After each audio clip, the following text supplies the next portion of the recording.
seperti apa, mudah-mudahan aja ini nanti nggak hujan deras. Kalau hujan ini pasti terganggu lah suara ya. Kita lanjutkan. Hari ini kita akan membicarakan tentang apa ya? Delik Tentang apa? aduan.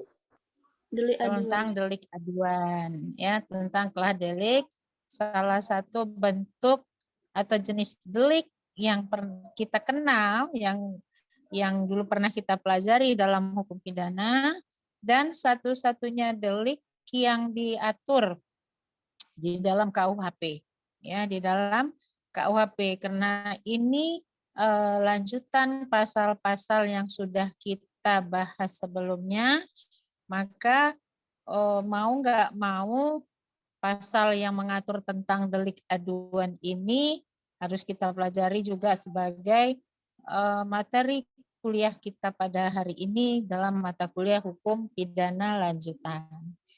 Nah, silakan dibuka KUHP-nya di dalam bab 7 pasal 72, judul babnya memasukkan dan mencabut pengaduan dalam perkara kejahatan yang hanya boleh dituntut atas pengaduan, tapi judulnya delik aduan kan gitu. Dan apa yang mau kita pelajari nanti di dalam bab ini, tentu ada beberapa hal yang perlu kita pelajari berkaitan dengan delik aduan ya, dengan delik aduan. Lucu memang kenapa berbicara tentang sepertinya nih berkaitan dengan hukum acara ya kan, memasukkan, mencabut perkara. Jadi dalam perkara kejahatan. Jadi tapi ini dibahas di dalam KUHP. Tapi karena memang ini juga belum dihapus, artinya masih digunakan atau masih berlaku, ya kita pelajarilah hari ini. Kalau sempat nanti kita pelajari dengan residif lagi ya, sebagai bagian akhir materi yang akan saya sampaikan hari ini. Minggu depan sekali lagi kita pertemuan. Nah, nanti kita kita lihat apakah minggu depan nanti kita melanjutkan materi ke buku 2 atau kita kuis. Nanti belum saya pastikan dulu, tapi siap-siap aja kalian nanti. Siap-siap aja kalian kuis. Apakah kuisnya nanti dalam bentuk tulisan, apakah kuisnya dalam bentuk lisan, belum saya pastikan. Karena memang belum ada nilai kuis. Ya, belum ada nilai kuis. Tugas sudah ada ya? Tugas sudah ada belum ya? Belum juga kan? Makanya tugas belum. Hah? Rizka udah ada tugas? Belum, Bu. Belum. Tugas belum ada. Atau nanti berbagilah dengan Prof. Madiasa ya, apakah saya bagian tugas atau kuis atau beliau seperti apa. Karena itu memang harus ada. Ya, kalau selama ini saya di kelas, untuk salah satu kuis atau tugas, jika waktu nggak memungkinkan lagi, saya gampang. Saya nanti hitung aja kehadiran. Ya kan, hitung kehadiran, nanti tinggal mempresentasikan aja nanti. Tapi hari ini karena dengan sistem Zoom ini meskipun bisa dihitung kehadiran, tapi itu nggak membuat saya puas dalam perhitungan kehadiran ya. Baik, kita lanjutkan, kita mulai dengan delik aduan yang diatur dalam pasal 72 KUHP. Agak ngantuk memang ya suasananya ini karena mendung, mungkin juga kenyang, habis makan, belum sempat lagi tadi ngambil waktu istirahat. Tapi nggak apa-apa nanti kalau memang terasa ngantuk kali, saya minta izin aja. 5 atau 10 menit aja saya minta waktu. Ya, ini masih coba bertahan aja dulu dengan rasa kantuk yang mulai menghantui, mulai datang ini ya. Nggak tahu yang lain semua ini ngantuk atau enggak, tapi pada udah makan kan semua? Simrejin, kamu pakai kacamata hitam gitu buat saya serem aja. Kenapa harus pakai kacamata hitam? Lepasin dulu kacamatanya. Ah, iya. Kenapa pakai kacamata hitam? Itu efek, Bu. Hah? Efek dari kamera. Ah, masa iya? Nah, nggak tahu lah saya mau ngefek dari kamera. Pokoknya yang saya lihat seperti itu. Ini nggak enak rasanya mengganggu konsentrasi saya. Terlalu ganteng nanti. Apa namanya pakai kacamata hitam. Jadi buyar pula ini saya konsentrasi saya. Apa tadi? Pasal 72 ya. Saya mintalah satu dulu yang baca ini. Siapa yang bisa baca? Isi pasal 72 KUHP. Kalau ada yang R Susilo boleh, yang lain juga boleh. Silakan. Siapa ini? Jangan main tunjuk lah. Atau memang menunggu ditunjuk? Harus ditunjuk dulu ya. Aduh, main tunjuk ini nggak enak. Jadi seolah-olah ada keterpaksaan. Tapi kalau mau ngajukan diri dengan sukarela, itu lebih bagus sebenarnya. Kalau main tunjuk terpaksa lah saya cari siapa yang nggak aktif kameranya ini. Karena tetap aja nggak aktif kamera ini saya catat gitu loh.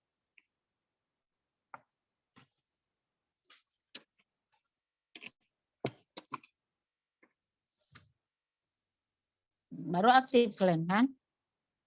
Leoni Sirait, baca pasal 72.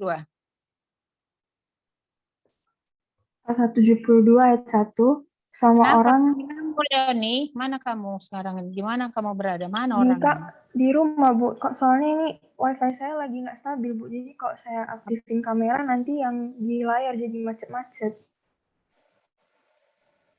Oke.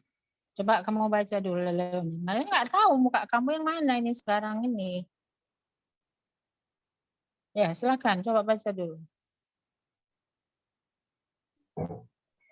Pasal 72 ayat 1, selama orang yang terkena kejahatan yang hanya boleh dituntut atas pengaduan belum berumur 16 tahun dan juga belum dewasa atau selama dia berada di bawah pengampuan yang disebabkan oleh hal lain daripada keborosan, maka yang berhak mengadu ialah wakilnya yang sah dalam perkara perdata.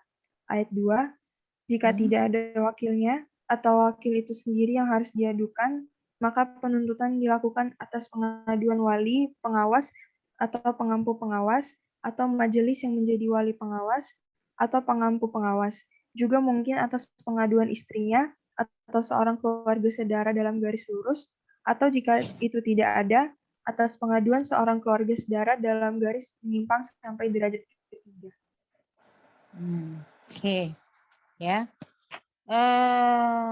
Jadi kita lihat di dalam pasal 72 ini itu berkaitan dengan apa namanya dengan ketentuan yang boleh dituntut, kemudian ada beberapa ketentuan ini yang mau kita bahas. Tetapi yang mau kita bahas yang pertama adalah pengertian delik aduan itu apa gitu. Apa itu delik aduan? Kan? Apa delik aduan? Mungkin kemarin sudah ada atau sebelumnya juga sudah menyampaikan bahwa delik aduan satu delik itu yang apa namanya yang baru bisa dilakukan penuntutan jika ada pengaduan dari korban gitu ya kan. Jadi Anda ini menjadi satu syarat bagi seseorang untuk bisa dilakukan penuntutan jika ada pengaduan ya. Jika ada pengaduan dari pihak-pihak yang berhak mengadukan. Jadi dalam apa namanya dalam KUHP mungkin kalian ada pelajari ada yang namanya pengaduan, ada yang namanya pelaporan, tapi nggak ada delik pelaporan, ya. Nggak ada delik laporan, tapi delik aduan ada kan gitu. Apakah sama delik aduan dengan apakah sama pengaduan dengan laporan kan gitu? Sama nggak laporan sama pengaduan? Ya. Sama nggak? Nggak sama. Pasti beda dia. Kalau pengaduan itu, kalau pelaporan itu cukup menyampaikan apa namanya? Menyampaikan keterangan atau informasi tentang suatu peristiwa yang apa namanya yang diduga sebagai suatu tindak pidana, ya kan?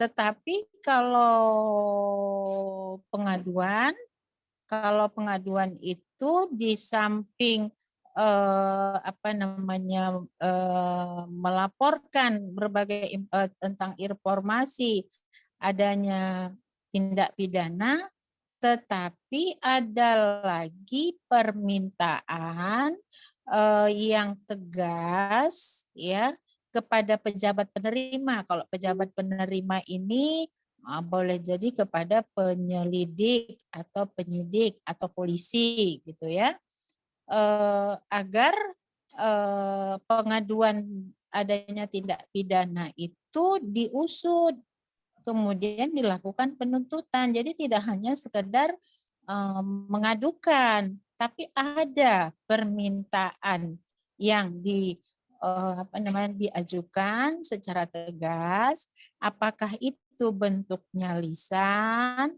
apakah tulisan, oke. Kemudian ada isinya lagi bahwa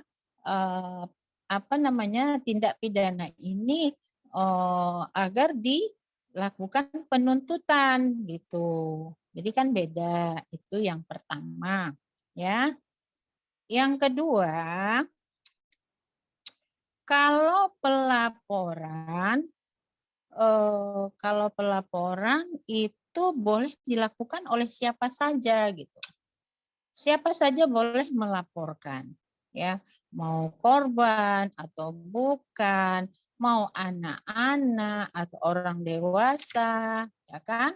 Nah, itu boleh. Tetapi di dalam pengaduan, ya, itu yang boleh mengadukan adalah orang-orang yang berhak saja. Nanti kita lihat itu ya di dalam pasal 72. Nanti kita lihat. Jadi orang yang berhak saja, korbankah dia atau kuasanya atau walinya atau apa. Nanti kita lihat siapa-siapa aja yang boleh melakukan pengaduan. Ya. Oke. Itu yang keberapa? Yang kedua. Ya. Yang ketiga.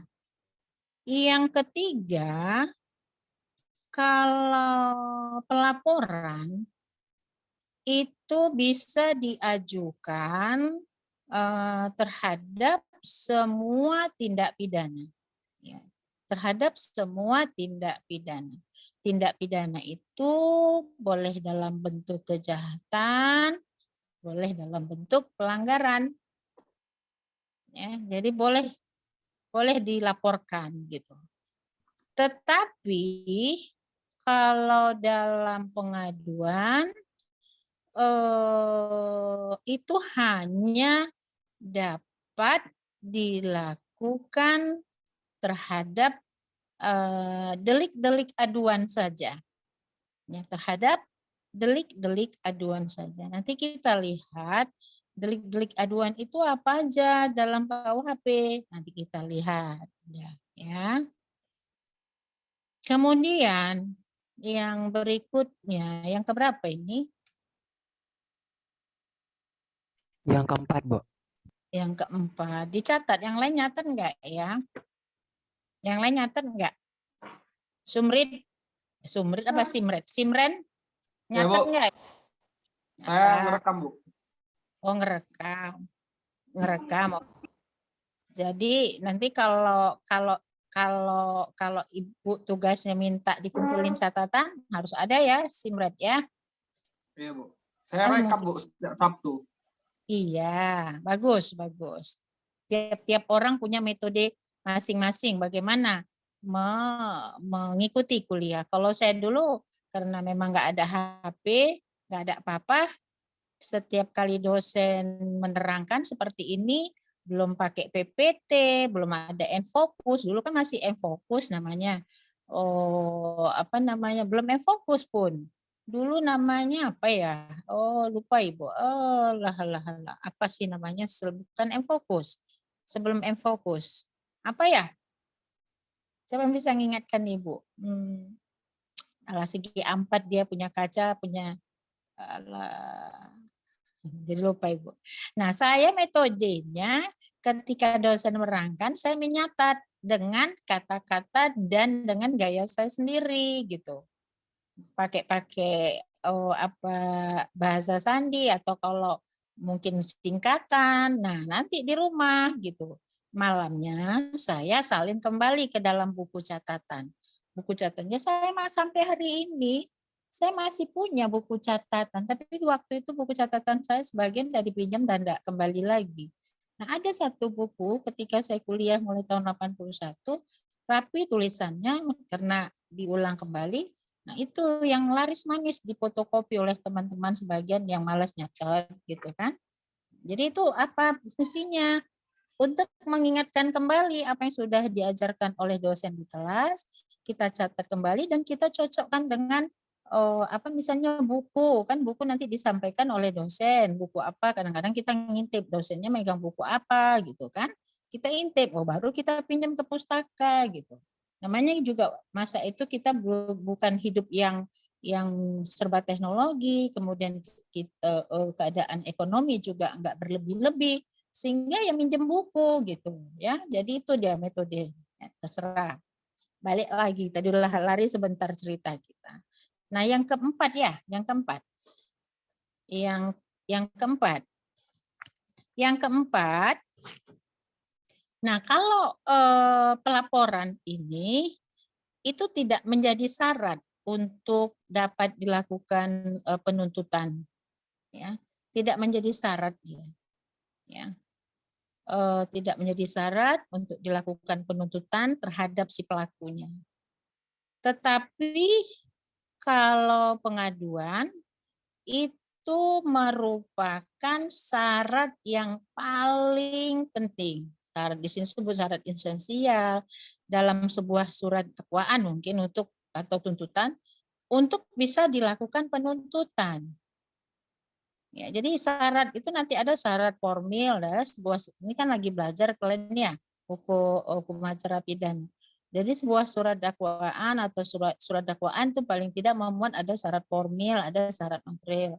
Salah satu ini ada enggak nanti pengaduan. Jadi ketika nanti hakim melihat adanya syarat yang tidak terpenuhi, ternyata nggak ada yang menuntut, siapa yang menuntut, siapa yang mengadukan gitu, tak tercantum dalam surat dakwaan atau tuntutannya, maka bisa batal surat dakwaannya gitu. Apa istilahnya ya? Atau oskur libel atau apa namanya?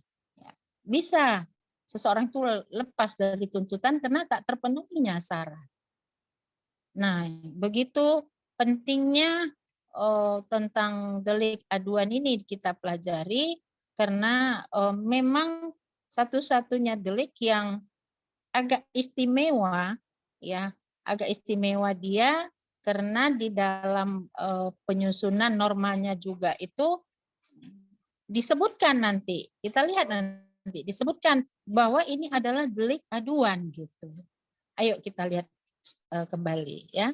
Jadi itu dia tadi sekedar tahu apa itu pengaduan ya. Jadi pengaduan itu tadi sudah saya sampaikan bahwa delik yang bisa dilakukan tuntutan jika ada pengaduan, tapi ada hal lain yang perlu kita catat bahwa yang mengadukan tentu yang berhak, kemudian diadukan kepada pejabat, penyelidik atau penyidik, biasanya kan polisi kita ya, tentang telah adanya suatu tindak pidana disertai adanya permintaan untuk dilakukan apa namanya pemeriksaan selanjutnya untuk dilakukan penuntutan ke pengadilan ya yang berwenang. Sudah? Nah, sekarang dari bertitik tolak dari pasal 72 ya, dari pasal 72. Tapi boleh kita coba lihat dulu apa yang dikomentari oleh R. Susilo, ya R. Susilo dalam KUHP ini kita mengenal dulu apa ya? Atau kita baca bersama lah ya, kalau enggak gitu enggak pernah kita baca KUHP ini. Mungkin yang lain boleh baca. Siapa ya yang mau baca lanjutan? Ada yang punya R. Susilo? Vincent punya R. Susilo? Enggak, Bu. Oh enggak, R. Susilo ya, karena R. Susilo yang punya komentar. Siapa yang punya R. Susilo? Silakan bersukarela membaca.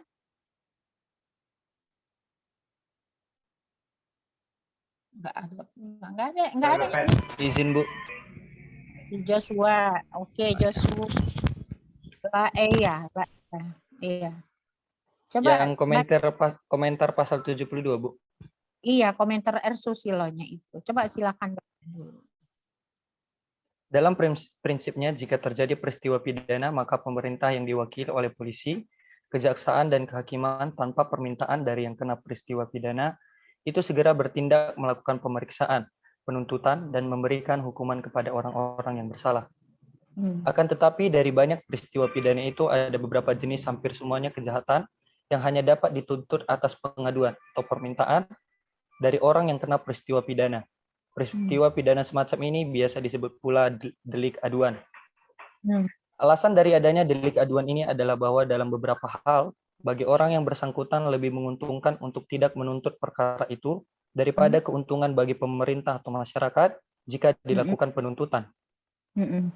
Adanya delik aduan ini tidak mengurangi prinsip opportunity dalam hukum penuntutan pidana dari negara kita, bahwa penuntut umum atau kejaksaan senantiasa juga terhadap delik-delik aduan mempunyai kekuasaan untuk menyimpan atau mendeponir perkara bagi kepentingan umum. Sering timbul pertanyaan apakah polisi bila melihat seorang yang melakukan suatu delik aduan dapat segera bertindak, ataukah harus menunggu datangnya pengaduan dari orang yang berkepentingan? Jika melihat bunyi undang-undang bahwa yang digantungkan kepada pengaduan itu adalah penuntutnya dan bukan penyelidik, maka pengusutnya, maka polisi sebagai pegawai atau pegawai penyelidik, bukan pegawai penuntut, sudah dapat bertindak sebelumnya ada pengaduan diajukan. Lanjut, Bu. Sebentar. Jadi kita lihat apa namanya ya kan? Ada beberapa komentar berkaitan dengan apa namanya bahwa secara umum delik aduan ini adalah terhadap perkara kejahatan. Judulnya juga terhadap kejahatan, ya kan? Kejahatan. Tapi gitu pun kita lihat ada nggak nanti delik aduan di dalam pelanggaran. Kemudian bahwa delik aduan ini juga sebenarnya ada rasionya kenapa dia dirumuskan sebagai delik aduan karena seperti apa dikomentari oleh R. Susilo ini ada sesuatu yang lebih menguntungkan jika delik aduan ini tidak dilakukan penuntutan, ya kan? Nah, ya banyak hal nanti kita lihat sendiri seperti apa gitu ya. Kemudian juga bahwa delik aduan ini tidak mengurangi prinsip oportunitas. Oportunitas itu apa? Ajas oportunitas itu semacam apa dia? Ajas kekebalan ya, bahwa orang tak bisa dituntut gitu kan, dengan dituntut kemudian ada suatu hal yang istilahnya mendeponir suatu perkara, yaitu memang jarang, tetapi dalam hal tertentu jika terjadi untuk kemaslahatan umum, kepentingan umum, orang boleh aja tidak bisa dilakukan penuntutan. Tapi itu memang harus kuat, tak semena-mena jaksa tidak melakukan penuntutan. Tentu harus ada satu dasar untuk seseorang itu tidak dilakukan penuntutan atas dasar itu tadi oportunitas ya. Nah, kemudian lagi berkaitan dengan polisi yang kalau melihat ada kejadian berkaitan dengan delik aduan, apakah harus menunggu ataukah harus langsung bisa melakukan bertindak ya. Tapi karena memang undang-undang ini mendasarkan pada pengaduan, pada penuntutan, bukan pada penyelidikan atau pengusutan, maka boleh polisi melakukan penindakan. Makanya nanti kepastiannya nanti itu ya itu tadi di jaksa atau nanti di pemeriksaan di pengadilan gitu. Jadi boleh aja di awal nanti polisi bisa melakukan penindakan, menangkap, menahan, seperti itu. Tapi kapan? Nanti dia setelah nanti ternyata kalau menurut rumusan pasal ini ya, namanya penuntutan. Penuntutan kan pada proses pemeriksaan di tingkat kejaksaan, bukan disebutkan tidak boleh dilakukan penyelidikan atau penyidikan. Bunyi pasal 72 itu kan seperti itu. Maka memang komentar Susilo itu seperti itu ya bisa kita terima. Bukan pada penuntutan itu pada tingkat kejaksaan ya, baru diteruskan ke pengadilan. Kalau pada tingkat kepolisian boleh gitu ya. Oke. Kita lanjutkan. Kita coba mau lihat bahwa di dalam KUHP ini ada beberapa bentuk atau jenis delik aduan itu. Nah, saya minta baca lagi Susilo. Kalau di buku-buku lain memang ada juga membahas tentang delik aduan ini, tapi karena memang saya kira semua kita punya Susilo atau sebagian KUHP yang lain, ini coba kita bahas bersama. Saya minta lagi yang lain baca, yang belum pernah baca siapa ini?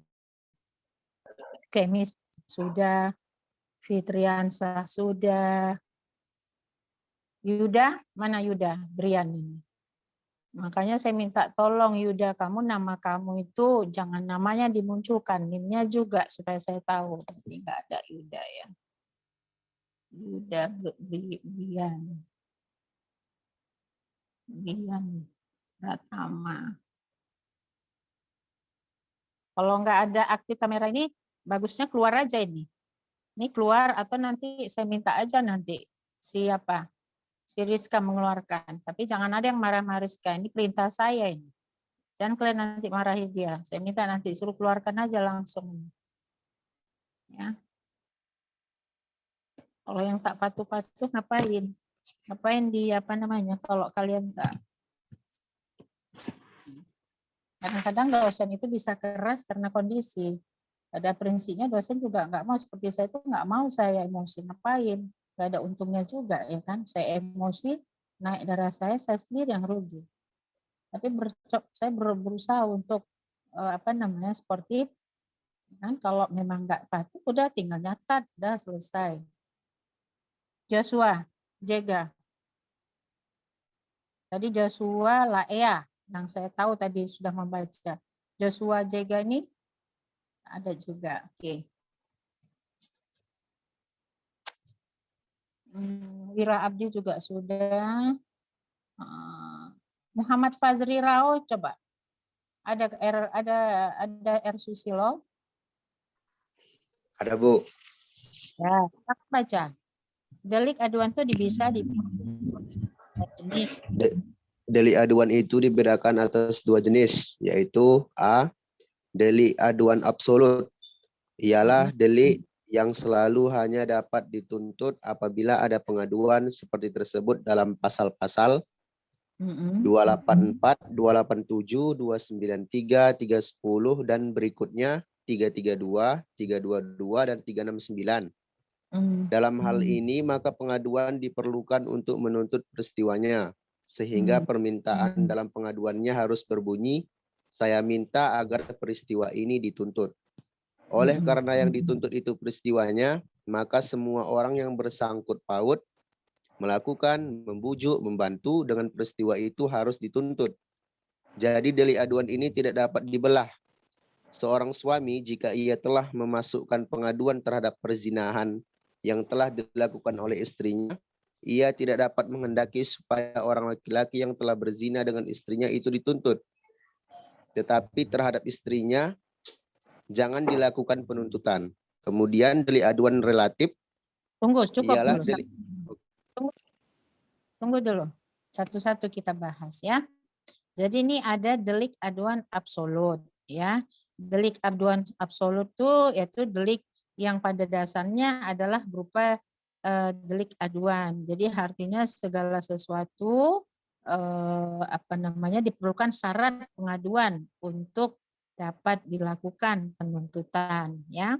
Nah, ada beberapa pasal disebutkan 284 ya dan seterusnya. Saya minta 284 itu oke, tadi sudah disebutkan tentang perzinahan. 287, apa itulah 287? Catat, nanti cari tentang apa itu 287. Saya nggak bilang lagi. Ya. Nanti saya nggak bilang, apa itu tentang 287? Apa itu 293? Apa itu 310? Ya, 310, bahkan 310 sampai 318, ya kan? 319 lagi, 319 ya.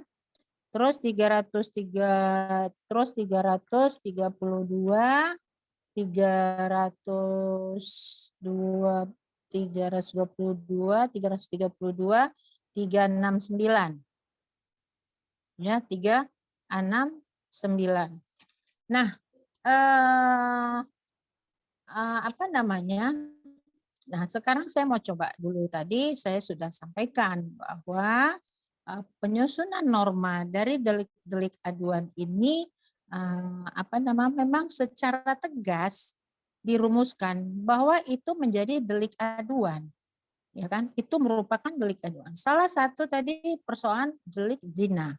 Pasal 284. Kembali baca. Siapa tadi? Kembali baca. Delik aduan relatif. Enggak, bukan. Isi pasal 284 dulu. 200 berapa, Bu? Ya, isi pasal 284. Coba. Semua juga buka pasalnya. Sama-sama kita garis bawahi, benar enggak itu sebagai delik aduan? Karena ini kan normanya yang mau kita lihat, betul enggak? Sudah. Pasal 284 ayat 1 dihukum penjara selama-lamanya 9 bulan. 1. Laki-laki yang beristri berbuat zina sedang diketahuinya bahwa pasal 27 Kitab Undang-Undang Hukum Perdata berlaku padanya. B. Perempuan yang bersuami berbuat zina. 2E. A. Laki-laki yang turut melakukan perbuatan itu sedang diketahuinya bahwa kawannya itu bersuami. B. Perempuan yang tiada bersuami yang turut melakukan perbuatan itu sedang diketahuinya bahwa kawannya itu beristri. Dan pasal 27 KUH Perdata berlaku pada kawannya itu. Terus ayat 2-nya? Ayat 2, penuntutan hanya dilakukan atas pengaduan suami istri yang mendapat malu dan jika pada suami istri itu berlaku pasal 27 KUH Perdata. Dalam tempo 3 bulan sesudah pengaduan itu. Kabar itu bicara tentang tentang waktu. Artinya kan disebutkan di dalam ayat 2 itu bahwa penuntutan hanya dilakukan atas pengaduan. Atas pengaduan. Artinya yang mengadu itu harus suami atau istri, ya, yang mendapat malu, kan gitu. Ada ketentuannya. Siapa yang boleh mengadukan? Jadi kalau persoalan zina, itu yang mengadukan tuh nggak boleh anaknya, nggak boleh adiknya, iparnya, tapi siapa? Harus suami atau istri. Inilah ketentuan yang secara jelas diatur di dalam pasal 284 sebagai delik aduan, ya, delik aduan absolut itu. Oke, kita mau coba lagi lihat misalnya pasal 287 lah yang paling dekat. Coba kita buka pasal 287. Nah, baca lagi, lanjutlah, saya minta lagi, bacalah. Lanjut lagi. 87, itu tentang persetubuhan. Tentang persetubuhan apa namanya, dengan perempuan yang belum berusia, yang belum cukup umur. Coba dia lanjut baca lagi. Pasal 287 ayat 1. Barang siapa bersetubuh dengan perempuan yang bukan istrinya, sedang diketahuinya atau harus patut disangkanya bahwa umur perempuan itu belum cukup 15 tahun, kalau tidak nyata berapa umurnya, bahwa perempuan itu belum masanya untuk kawin, dihukum penjara selama-lamanya 9 tahun. Iya. Kemudian Ayat 2, penuntutan hanya dilakukan kalau ada pengaduan, kecuali kalau umurnya perempuan itu belum sampai 12 tahun, atau jika ada salah satu hal yang tersebut pada pasal 291 dan 294. Nah, kan lagi-lagi disebutkan bahwa apa namanya, delik ini adalah delik aduan, kan gitu. Jadi begini, artinya begini, setiap kali suatu delik itu merupakan delik aduan, selalu dirumuskan kira-kira seperti itu, hanya bisa dilakukan penuntutan jika ada pengaduan. Memang 287 ini saya nggak tahu ini apakah ini juga saat ini masih dipakai, ya kan, karena ini kan menyangkut tentang apa namanya, persetubuhan terhadap korbannya itu adalah anak, ya kan, umurnya belum cukup 15 tahun, kan gitu.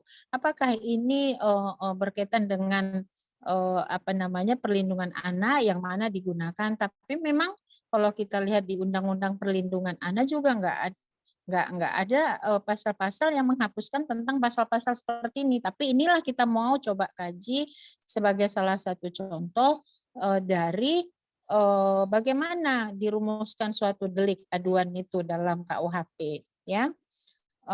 Kalaupun di luar KUHP, kebetulan tadi juga Ibu baru ngajar tentang apa tindak pidana khusus, tentang kebetulan tadi kajiannya tentang kekerasan dalam rumah tangga, iya kan? Nah, dalam kekerasan dalam rumah tangga, karena kita tahu ada 4 bentuk kekerasan, ada kekerasan fisik, ada psikis, kekerasan seksual dan penelantaran rumah tangga. Ternyata memang juga ada beberapa pasal itu dirumuskan sebagai atau dikategorikan sebagai delik aduan, meskipun cara merumuskan normanya berbeda dengan KUHP. Kalau KUHP itu kan setelah perbuatannya baru masuk ke ayat berikutnya, perbuatan ini atau bisa dilakukan penuntutan jika ada pengaduan. Tetapi kalau di dalam undang-undang lain, satu contoh aja lah, nanti kalian akan belajar ini juga kalau masih seandainya ini nanti ketemu dengan apa namanya, dengan tidak pidana, dengan kekerasan dalam rumah tangga ini. Nah, nanti begini dia, satu pasal bicara tentang apa itu kekerasan fisik. Dah. Ya kan, norm perbuatannya dulu. Perbuatannya diatur di dalam satu pasal. Kemudian nanti di pasal lain mengatur tentang norma, ya tentang sanksinya gitu. Ya, saya satu contoh aja, misalnya pasal 44.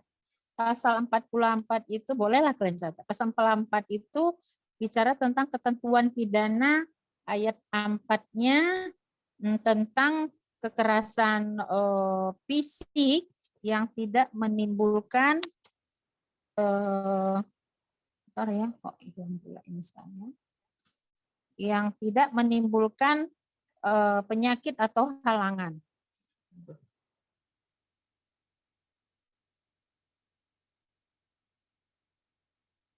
Tidak menimbulkan halangan. Nah, tapi pengertian kekerasan fisiknya itu sendiri ada diatur di pasal 6, ya. Di pasal 6, apa yang dimaksud dengan kekerasan fisik? Baru di pasal 44 bicara tentang norma sanksinya, baru nanti di pasal 51 disebutkan tindak pidana kekerasan fisik sebagaimana yang diatur dalam pasal 44 ayat 4 merupakan delik aduan. Jadi kan memang beda-beda. Artinya apa? Nanti pasal lain juga demikian. Ada pasal 52, 53, kekerasan psikis yang diatur dalam pasal ini itu adalah delik aduan, kekerasan seksual sebagaimana diatur dalam pasal 46 misalnya itu delik aduan. Artinya apa? Buat kita bahwa setiap kali suatu delik itu adalah delik aduan harus ada kalimat yang atau norma yang merumuskan bahwa itu ada delik aduan. Makanya kalau kita lihat misalnya pasal 362 misalnya kan, 362 itu kan pencurian. Tapi di pasal 362 itu nggak ada dirumuskan sebagai delik aduan. Di mana nanti? Kita lihat nanti. Ternyata ada dia. Kalau pencurian dalam keluarga, nah kita lihat yang berikutnya, yang B. Coba bentuk yang B-nya, yang delik aduan relatif, saya minta yang lain.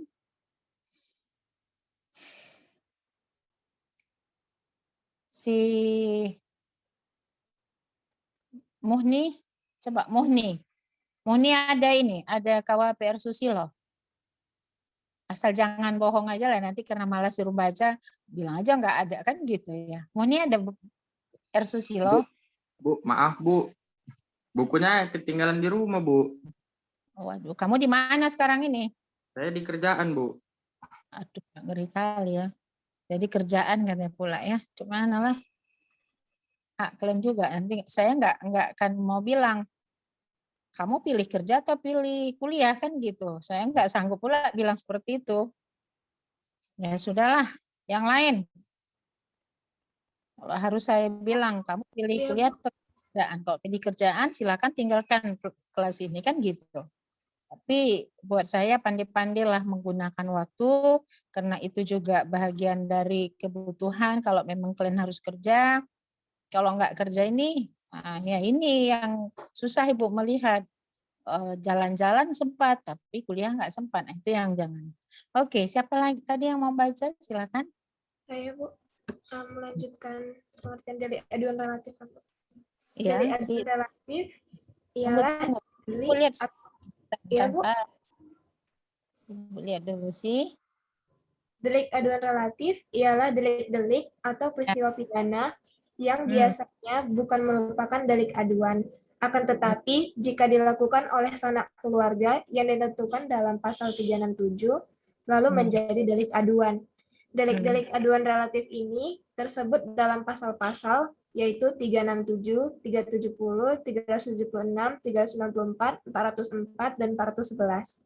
Dalam hal ini, maka pengaduan itu diperlukan bukan untuk menuntut peristiwanya, akan tetapi untuk menuntut orang-orangnya yang bersalah.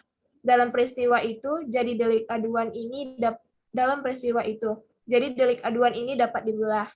Seorang bapak yang barang-barangnya dicuri dalam pasal 362 oleh dua orang anaknya yang bernama A dan B dapat mengajukan pengaduan hanya seorang saja dari kedua orang anak itu.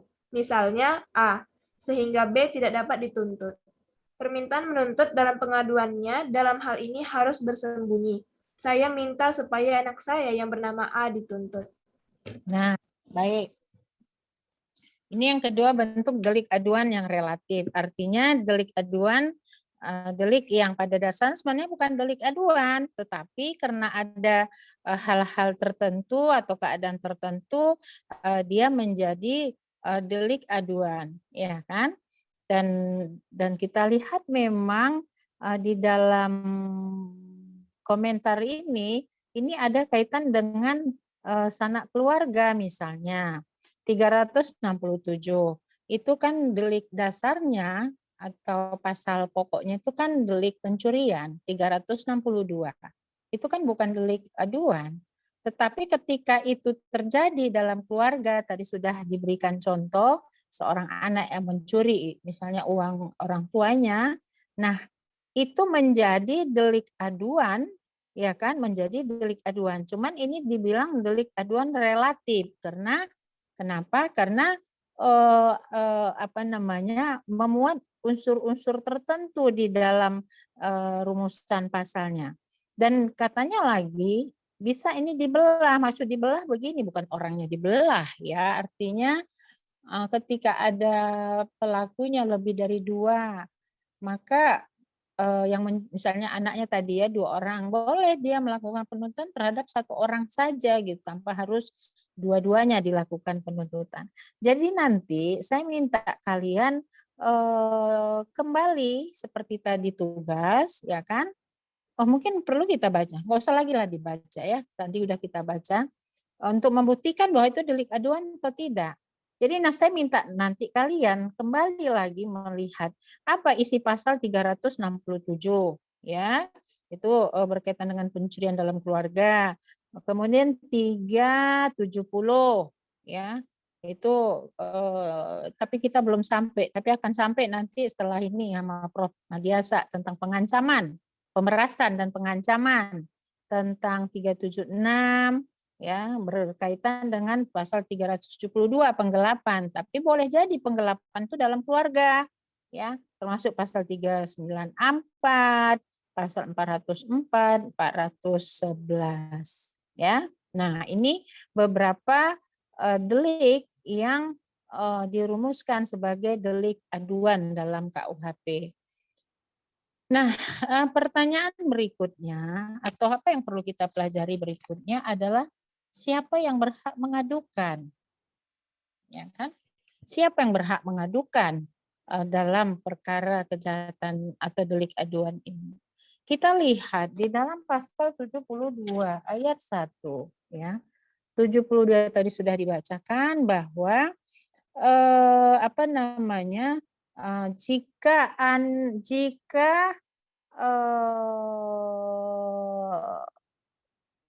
katakan jika korbannya adalah orang yang masih anak-anak ya, belum cukup 16 tahun ya, belum cukup 16 tahun karena memang kenapa dibilang 16 tahun?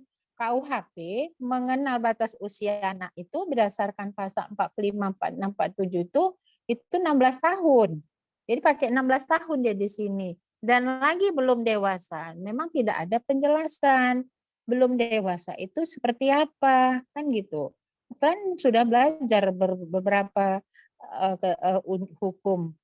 Bagaimana ketentuan seseorang itu dikatakan dewasa menurut hukum Islam, menurut hukum adat, tapi di sini nggak ada disebutkan, ya kan?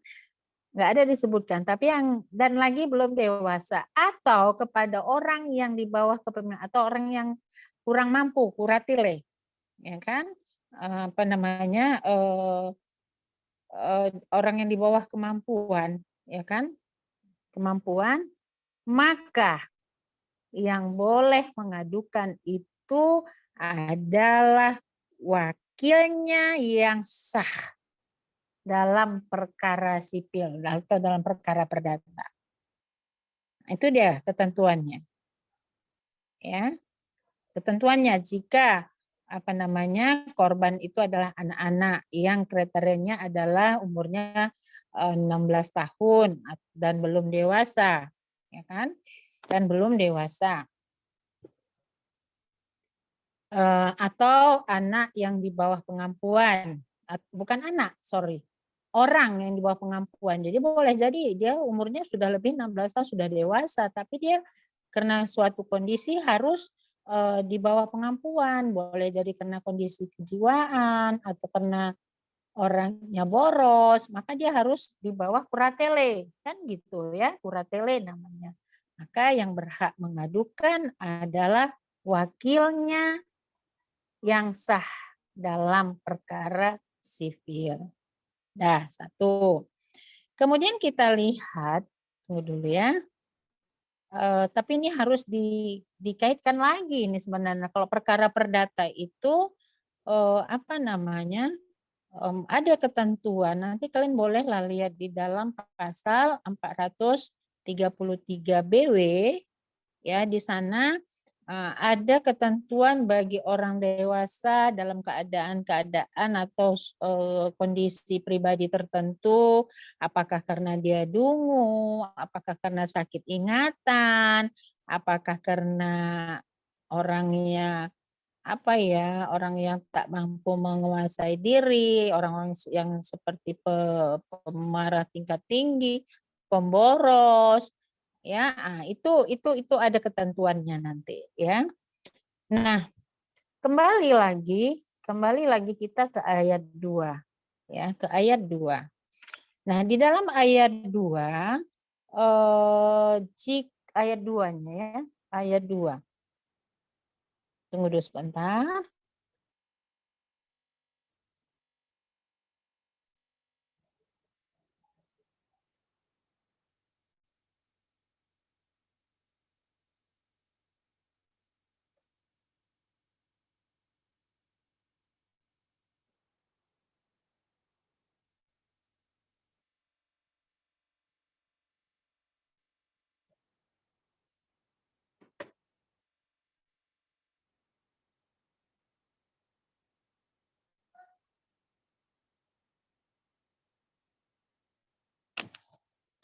Kita lihat. Oke, kita lanjutkan. Jadi, jika tidak ada wakil, ya kan? Tidak ada wakil sebagaimana dimaksudkan di dalam pasal 72 ayat 1 KUHP, atau wakilnya itu sendiri adalah si pembuat yang harus diadukan, maka dalam hal ini yang berhak mengajukan pengaduan adalah antara lain satu, wali amanat, ya. Sorry kok wali amanat Ibu bilang ya, dia teringat di kampus di USU wali pengawas. Jangan kalian terima bulat-bulat. Wali pengawas. Itu tengok di KUHP kita. Wali pengawas. Kemudian ada pengampu pengawas, ya. Ini nanti terkait dengan BW semua. Kalau wali pengawas pasal 366 BW. Kalau pengampu pengawas itu pasal 449 BW. Dah, itu yang kedua. Yang ketiga, majelis yang menjadi wali pengawas atau menjadi pengampu pengawas. Nah,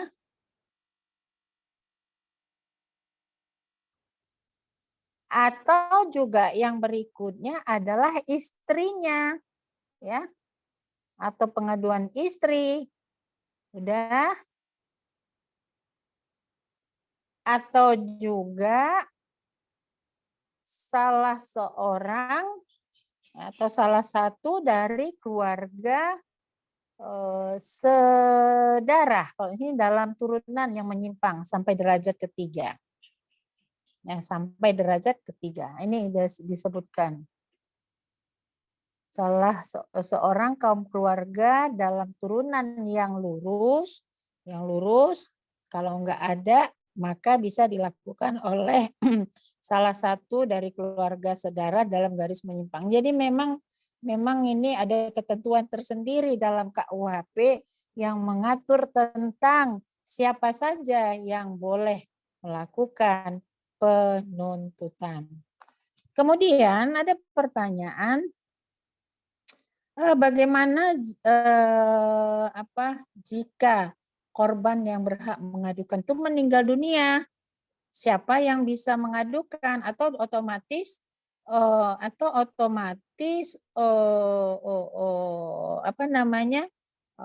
perkara itu menjadi hapus gitu. Kalian udah belajar loh, ini hukum pidana lanjutan. Apa-apa saja yang hapusnya hak negara menuntut, tak ada berkaitan dengan delik aduan. Ya. Tapi kalau orang yang meninggal, dia tak boleh dituntut sebagai pelaku. Tapi kalau dia korban, dia mau mengadukan tapi meninggal, apa bisa dilanjutkan pengaduan atau hapus? Nah, kita lihat ketentuan ini di dalam pasal 73. Ya, pasal 73. Silakan baca dulu.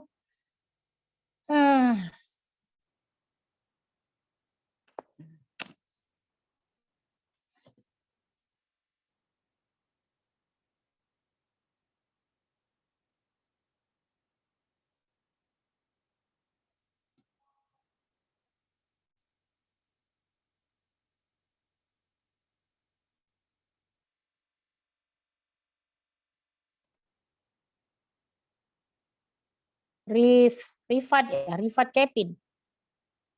Ya, Rifat Kevin. Pasal 73. Jika kejahatan itu dilakukan kepada seseorang yang meninggal dalam tempo yang ditetapkan dalam pasal yang berikut, maka dengan tak usah menambah tempo itu. Dapat penuntutan dilakukan atas pengaduan ibu bapaknya, anak atau suaminya, atau istrinya yang masih hidup, kecuali kalau nyata bahwa yang meninggal itu tidak menghendaki penuntutan. Nah, kita lihat memang ternyata dari pasal 73 itu bahwa jika ternyata si pengadunya itu meninggal, hak mengadukan itu tetap berlangsung, ya, tetap boleh dilanjutkan, ya, demi kepentingan hukum itu asal masih di dalam batas waktu yang diberikan pengaduan gitu. Jadi kita lihat di dalam pasal 73 itu yang meninggal dalam tempo yang ditetapkan dalam pasal berikut. Maksudnya pasal 74 ya. Karena pasal 74 itu berkaitan dengan tempo waktu kapan seseorang boleh mengadukan. Dapat penuntutan dilakukan atas pengaduan ibu bapaknya, anak atau suaminya atau istrinya yang masih hidup, kecuali kalau nyata bahwa yang meninggal itu tidak menghendaki penuntutan, itu lain cerita kan gitu ya. Nah, itu dia ketentuan di dalam pasal 73 berkaitan dengan seseorang yang sudah meninggal, yang yang sebenarnya dia ingin mengadukan telah meninggal lebih awal. Nah, kita lihat selanjutnya. Selanjutnya kita lihat kapan waktu hak mengadu itu diatur dalam KUHP. Silakan baca lagi pasal 74. Silakan lanjutkan. Lanjutkan. Siapa tadi yang terakhir baca? Pasal 74 ayat 1. Pengaduan hanya boleh dimasukkan dalam tempo 6 bulan sesudah orang yang berhak mengadu mengetahui perbuatan yang dilakukannya itu. Kalau ia berdiam di negara Indonesia atau dalam tempo 9 bulan sesudah ia mengetahui itu kalau berdiam di luar negara Indonesia. Ya, ada ketentuan dalam pasal 74. Ya, ketentuan atau tenggang waktu hak mengajukan pengaduan itu adalah 6 bulan. Ya, 6 bulan. Kalian catat tuh 6 bulan sejak orang yang berhak mengadu itu mengetahui adanya delik atau kejahatan atau tindak pidana aduan. Itu kalau di Indonesia. Tapi kalau dia di luar negeri, ya, kalau di luar negeri kita lihat bahwa hak mengadukan itu berapa disebutkan di sini? 9 bulan. Ya, 9. Jadi kita lihat ya bahwa jelas 6 bulan untuk orang yang tinggal di Indonesia, 9 bulan untuk yang bertempat tinggal di luar Indonesia. Tetapi kita lihat bahwa ada pengecualian, ya. Ada pengecualian tentang tenggang waktu yang diatur dalam pasal 74 ini berkaitan dengan tindak pidana yang diatur di dalam pasal 293 ayat 3 tentang pembujukan terhadap orang dewasa yang yang untuk berbuat cabul atau membiarkan dirinya untuk dilakukan perbuatan cabul. Udah, maka kita lihat tenggang waktu mengadukan itu adalah 9 bulan. Ya, 9 bulan dan 12 bulan. Coba kita ada nggak diatur di dalam pasal 293? Nah, kita lihat, coba buka masing-masing buka 293. Ya, ayat 3.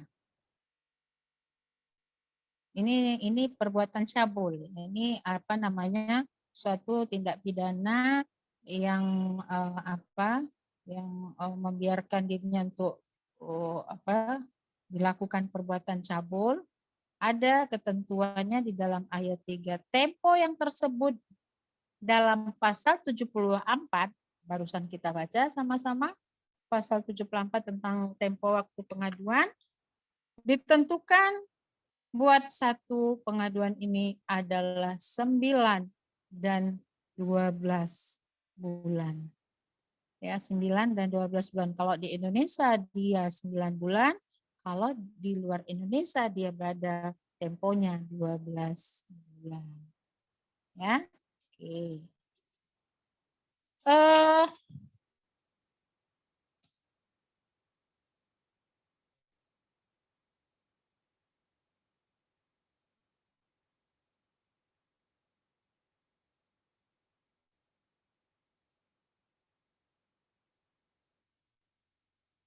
Nah, kita coba lihat lagi cara mengadukan itu seperti apa. Ya kan, cara mengadukan itu seperti apa? Tadi saya sudah sebutkan, dia boleh lisan, boleh tulisan. Nah, tapi kapan dihitung kalau dia lisan atau tulisan? Maka dalam hal ini bahwa jika pengaduan lisan, maka pengaduan itu telah dihitung pada saat diucapkan atau dinyatakan secara lisan. Tetapi kalau pengaduan itu dilakukan secara tertulis, maka pengaduan itu dihitung pada waktu surat pengaduan itu dikirim. Jadi bukan pada saat pengaduan itu diterima oleh si penyelidik atau penyidik atau katakanlah polisi ya. Tetapi dalam praktek ya ini memang tergantung lah ya. Ada juga ketentuan yang mengatur tentang hal ini secara jelas ya. Ada mengatur secara jelas. Dalam praktek boleh-boleh saja itu seperti ini akan terjadi perhitungan atau kapan dihitung pengaduan itu boleh pada saat lisan ya saat lisan karena mungkin nanti akan dicatat kan tanggal kapan dia melakukan pengaduan, tindak pidana apa yang dilakukan dan siapa yang diadukan ya. Nah, 74 ayat 2. Ini berkaitan dengan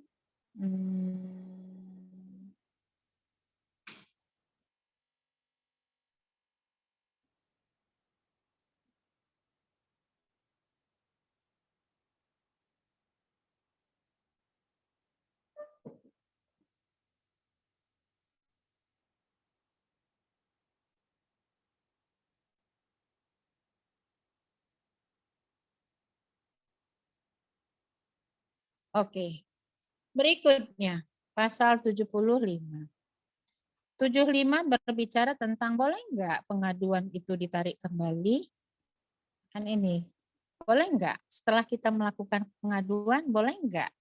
Ternyata dalam pasal 75 diatur bahwa barang siapa yang memasukkan pengaduan tetap berhak untuk mencabut kembali pengaduan itu dalam tempo 3 bulan sejak hari memasukkan. Jadi dalam arti kalau dia menarik pengaduannya maka tidak dilanjutkan proses proses penuntutan gitu ya, tidak dilanjutkan lagi proses penuntutan. Jadi 3 bulan dia setelah diajukan. Itulah ketentuan di dalam pasal 75 dan tengah waktu 3 bulan itu memang dihitung kapan?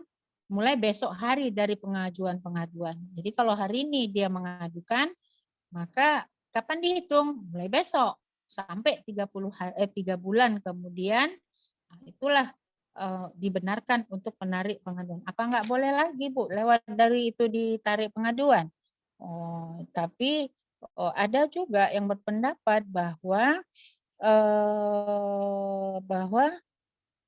yang mengatakan misalnya terhadap delik zina di dalam pasal 284 ayat 4. Apa katanya? Coba kita buka lagi 284 ayat 4. Apa katanya terhadap delik zina? Pengaduan boleh dicabut selama pemeriksaan di muka sidang pengadilan belum dimulai. Oh, berbeda ya. Tadi kan 75 3 bulan. Tetapi ini semacam pengecualian karena ini bentuk apa namanya seperti ada bertentangan dia. Bertentangan dengan pasal 75. Karena di sini dikatakan pengaduan boleh dicabut selama pemeriksaan di muka sidang pengadilan belum dimulai. Itu dia. Jadi kan akan boleh jadi mungkin prosesnya lama, ya kan? Prosesnya lama, tentu kan ini mengikuti aturan dalam KUHP. Berapa lama misalnya tenggang waktu proses pemeriksaan atau penahanan seorang pada tingkat kepolisian, kan boleh ditambah lagi ketentuannya berapa hari. Kemudian di saat di proses penuntutan kejaksaan berapa lama, boleh lagi ditambah sekian hari. Kan ada ketentuannya, hitungan harinya. Nah, yang penting dikatakan bahwa di dalam 284 ayat 4 tentang perkara zina ini boleh dicabut sebelum pemeriksaan di muka sidang pengadilan belum dimulai. Belum dimulai. Tapi lagi-lagi apakah ketika hari persidangan atau mungkin persidangan itu ketika hakim membuka sidang gitu. Yang mana? Kan itu dia. Yang mana dia yang bisa dihitung gitu. Nah, ada yang mengatakan bahwa pembacaan surat dakwaan dalam praktek dianggap permulaan pemeriksaan perkara pidana. Kan seperti itu. Tapi dalam hal ini memang tidak jelas juga tentang tenggang waktu 3 bulan.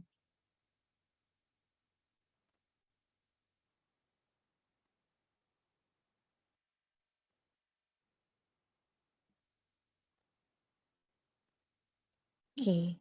Jadi ini suatu ketentuan yang mengatur tentang apa namanya hapusnya hak menuntut khususnya terhadap delik zina yang apa namanya yang memberikan batas waktu kapan pengaduan itu dicabut. Tapi dalam praktek dalam suatu apa namanya dalam suatu keadaan tertentu boleh jadi misalnya si pengadu ya kan si pengadu itu berubah pikiran. Mungkin kalau si pembuat itu sudah minta maaf, menyesali perbuatannya, atau mungkin sudah sudah berdamai, ya kan? Nah, maka ini menjadi alasan juga kepada si pengadu untuk menarik pengaduannya. Yang penting batas waktunya adalah sebelum 3 bulan setelah pengajuan diadukan. Tapi kalau delik-delik biasa itu jikapun ada perdamaian antara pelaku dan korban, kalau delik biasa itu walaupun ada penarikan pelaporan itu enggak menghapuskan penuntutan. Ya, enggak menghapuskan penuntutan. Ingat itu, ya. Perdamaian itu bisa jadi sebagai salah satu menjadi pertimbangan hakim dalam mungkin meringankan sanksi pidana. Tapi proses pemeriksaan jalan terus. Tak ada istilah seperti delik aduan. Kalau delik aduan, cabut pengaduannya, selesai. Tak ada lagi istilah penuntutan berikutnya. Tapi kalau laporan, itu enggak hilang. Boleh jadi nanti mungkin tak diaduk, tak lanjut. Mungkin pada suatu waktu lanjut prosesnya. Nah, cuman dalam praktek itu tadi secara hukum perdamaian, ya, penarikan laporan itu tidak menghapuskan proses pemeriksaan seseorang yang sebagai pelaku tindak pidana, ya. Oke, sampai sini tentang delik aduan. Adakah yang ingin bertanya? Silakan. Saya istirahat dulu sebentar sambil udah pas jam 3 kurang 5. 1 jam setengah hampir dari jam setengah 2. Tapi enggak ya, lewat tadi sih. Ada yang mau bertanya silakan. Sambil saya ke belakang sebentar, saya kasih waktu lah ya untuk mau bertanya ya.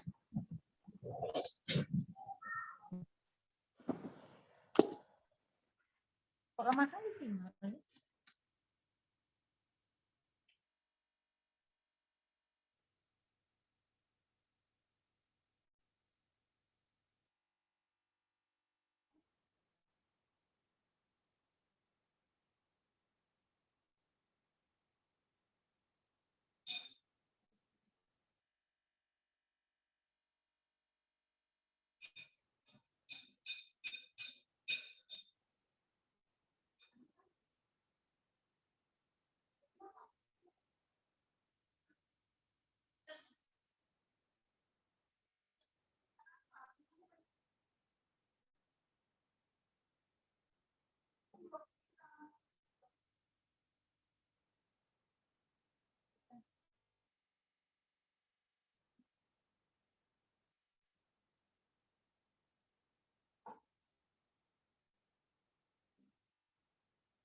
Izin bertanya, Bu. Ya, sebentar. Siapa ini? Andri, Bu. Andri, ya Andri. Andre Ronaldo. Oh, gondrong rambut. Ya, Bu. Pangkas Ya. Andre. Bu.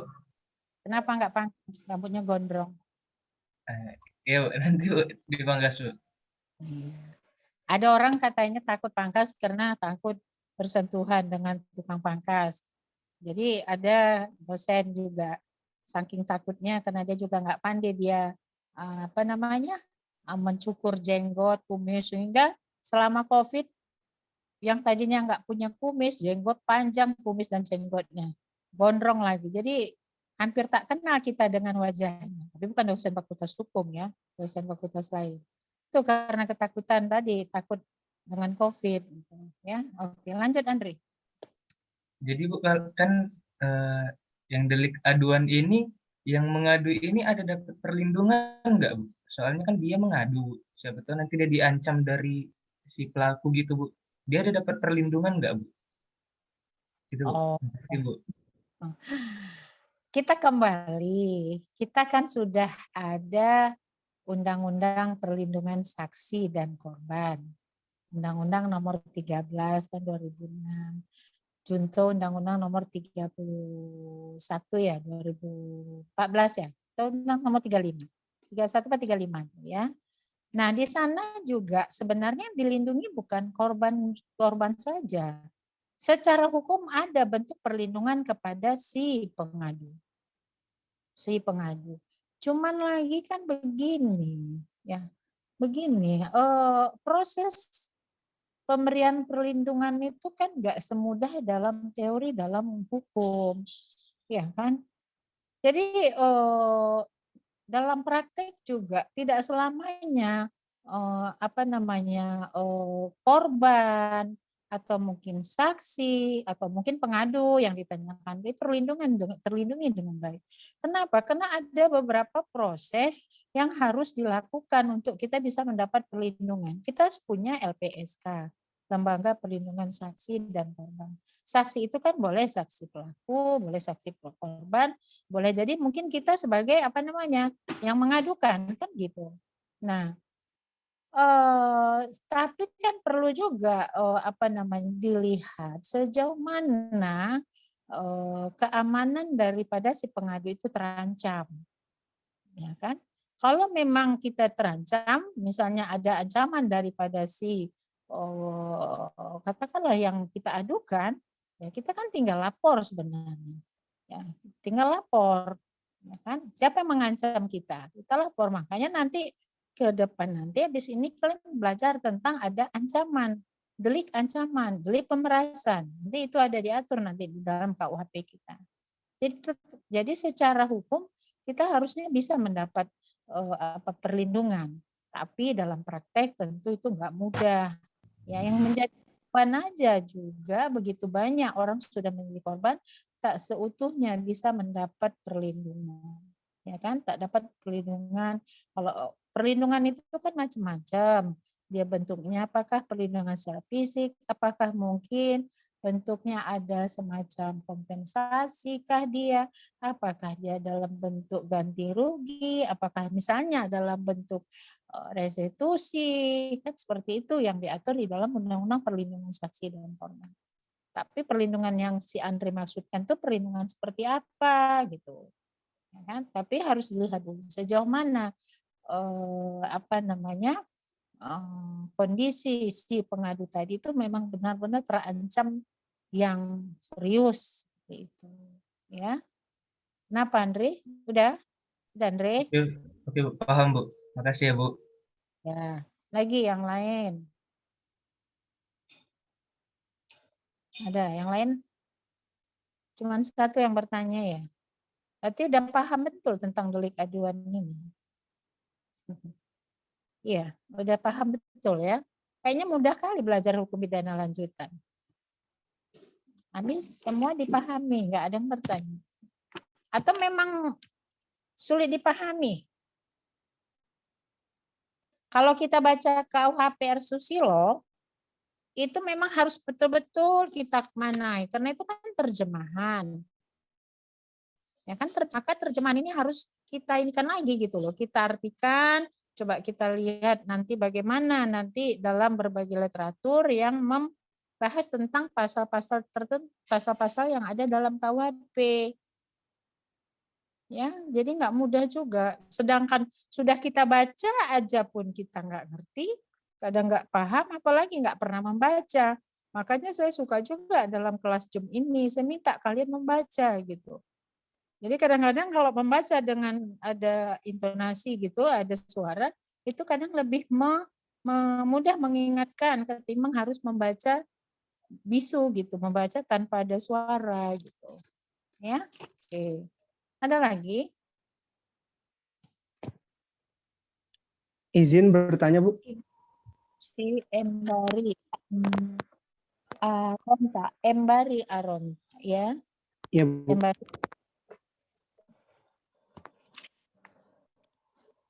Silakan. Tadi untuk cara mengadukan kan ada dua, Bu. Ada cara mengadukan dengan lisan dan tulisan.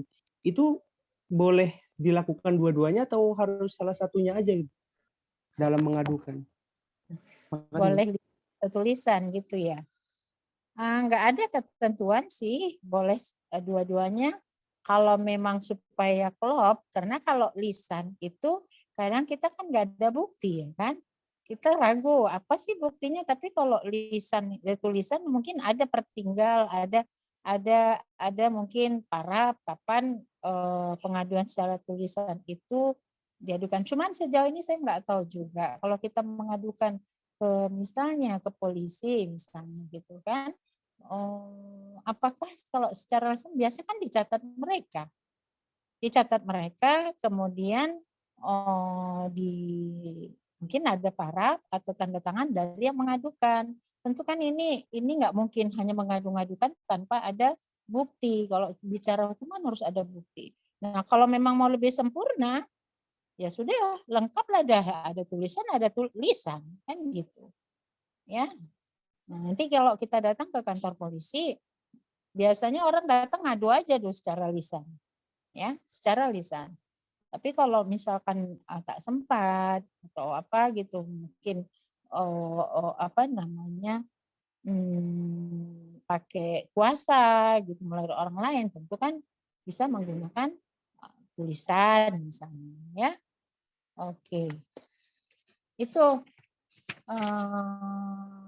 aduh, Pak Ibu mengingat namanya siapa tadi? Namanya si Embari Aronta. Embari Aronta. Ya. Nah, yang lain. Kalau tak ada, Ibu, kita izin bertanya, Bu. oh ya, si Rikweza Raihan. Ini Apa itu Raihan? Aduh, kayaknya manggil. di keterangan 75 ini, Bu, Susilo itu ada bilang kalau pengaduan yang telah dicabut itu tidak dapat diajukan lagi. Itu ada pengecualiannya nggak, Bu? Atau memang udah tetap Mana seperti itu? sekali? Ya, Bu. Sekali lagi apa tadi? Kalau sudah ditarik pengaduannya. Iya, kalau pengaduan yang telah dicabut tidak dapat diajukan lagi kalau keterangan dari R. Susilo di untuk pasal 75 gitu. Apa ada pengecualian untuk itu, Bu? Siapa tahu kayak pencabutan itu keliru atau semacamnya, atau memang itu udah tetap?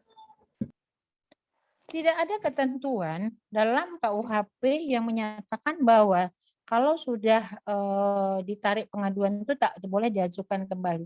Yang diatur dalam KUHP hanya batas waktu pengaduan. Ya, hanya batas waktu pengaduan itu dikasih tempo selama 6 bulan. 6 bulan berarti sebelum 6 bulan itu jika dia menarik pengaduannya kemudian dia mengadukan kembali itu nggak ada ketentuan memang. Ya, tapi coba kita baca dulu. Coba baca dulu. Rekwija, yang mana yang kamu maksud? Orang mengajukan tempo itu ya? Yang di pasal 75, Bu, di situ ada keterangan R. Susilo yang di bawahnya ada tulisan pengaduan yang telah dicabut tidak dapat diajukan kembali. Baca mungkin ada kawan yang nggak punya komentar, nggak punya R. Susilo mungkin bisa dengar. Coba silakan. Ya, keterangan pasal 75. Orang yang mengajukan pengaduan dalam tempo 3 bulan terhitung mulai hari memasukkan pengaduan itu dapat mencabut kembali pengaduannya tersebut. Pada pengaduan dengan lisan, yang berlaku sebagai hari memasukkannya ialah hari pemberitahuan dengan lisan itu dilakukan. Jika dengan tertulis, yang berlaku ialah tanggal surat itu dikirimkan, bukan hari surat itu diterima. Cara memajukan pengaduan diatur dalam pasal 45 HIR atau tetapi Gunakan lagi ya, HIR ini sekarang ini diganti dengan KUHAP ya, diganti dengan KUHAP ya. Oke, akan tetapi cara bagaimana dan kepada siapa pencabutan kembali pengadaan itu harus dilakukan dalam KUHP tidak ada ketentuannya. Dalam KUHP tidak ada ketentuannya. Dapat praktek hal ini dilakukan dengan cara seperti orang mengajukan pengaduan.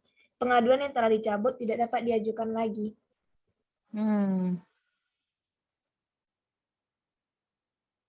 Bagi kejahatan zina, pengaduan dapat dicabut kembali selama peristiwa itu belum oke. Dalam prakteknya sebelum sidang pemeriksaan dimulai, hakim pasti menanyakan kepada pengadu apakah ia tetap pada pengaduan. Bila tetap, barulah dimulai pemeriksaan. Nah, memang nggak ada. Walaupun Rasulullah mengatakan bahwa, tapi boleh coba kita nanti lihat di dalam KUHP. Di dalam KUHP ada nggak ketentuan yang mengatur tentang tentang mengajukan pengaduan itu boleh nggak diajukan kembali. Tapi kata R. Susilo tidak. Tapi saya menyatakan bahwa belum ada ketentuan di KUHP ini yang mengatur tentang tidak boleh lagi diajukan gitu. Ya, tidak ada lagi ketentuan. Coba kita cek dulu sebentar, Ibu cek dulu. Boleh nggak diajukan kembali? Sebentar. Sebentar saya cek dulu. Nggak ada ketentuannya.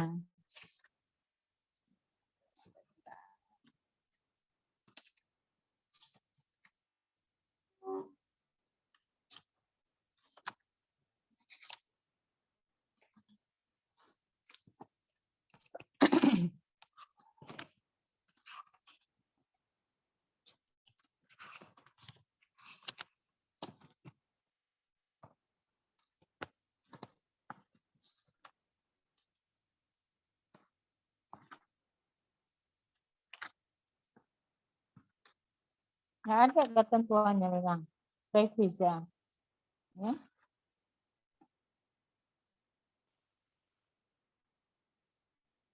Nggak ada ketentuan, dan belum ada ketemu saya dengan pengaturan bahwa jika dalam delik aduan yang diatur dalam pasal 75 mencabut itu bisa tidak diajukan kembali.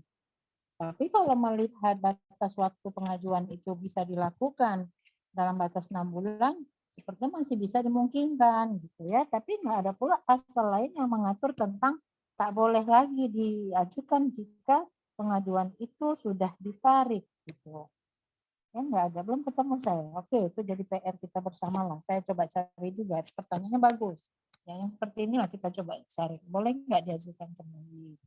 Ya, oke Reku Jaya, kita cari nanti apa ada ketentuan lain nggak? Aduh, habis pula baterai HP saya ini. Coba sebentar saya bertahan aja lah dengan baterai yang tinggal sedikit HP saya. Tuh suaranya. Oke, ada lagi yang lain nggak ya? Salah ya, nggak ada, nggak ada lagi. Nah, kita lanjutkan. Kita lanjutkan satu poin lagi dengan residif. Ya, residif pengulangan tindak pidana. Residif ini memang seharusnya inilah ya, setelah bab 7 kan harusnya kita masuk ke bab 8.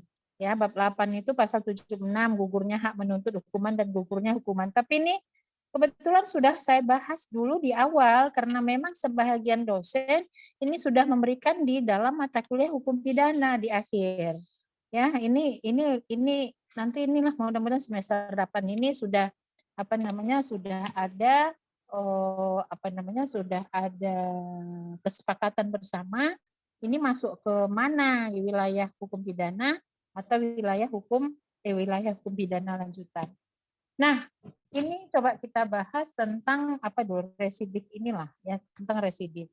Nah, residif ini bisa kita lihat di dalam, kita coba lihat dulu di dalam pasal jauh pasalnya. Pasalnya jauh sekali. Pasalnya di dalam pasal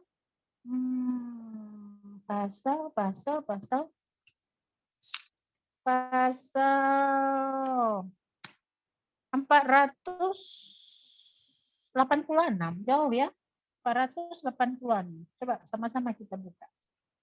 Pasal 48. Bab 31 tercecer dia jauh, tapi masuk dia ke dalam kajian kita. Sedikit aja kita singgung residif di sini. Buka pasal 31 ya. Pasal 31 bab 31 tentang ketetapan yang terpakai bersama bagi berbagai bab mengenai terulangnya melakukan kejahatan. Jadi ini sebenarnya judulnya residif. Ya, residif atau pengulangan. Tetapi ini kita harus memisahkan pengertian pengulangan dalam residif ini, ya, pengulangan atau residif ini dengan pengulangan tindak pidana yang lalu kita bicara tentang konkursus, ya, tentang konkursus.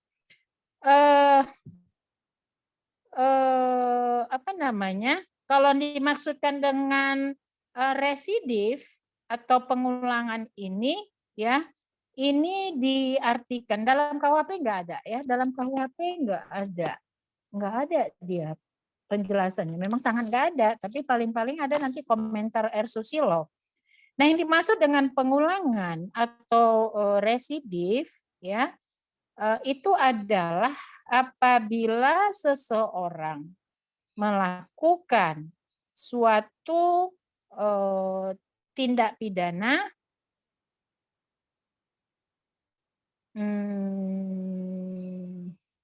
dan untuk itu ya dijatuhkan pidana padanya,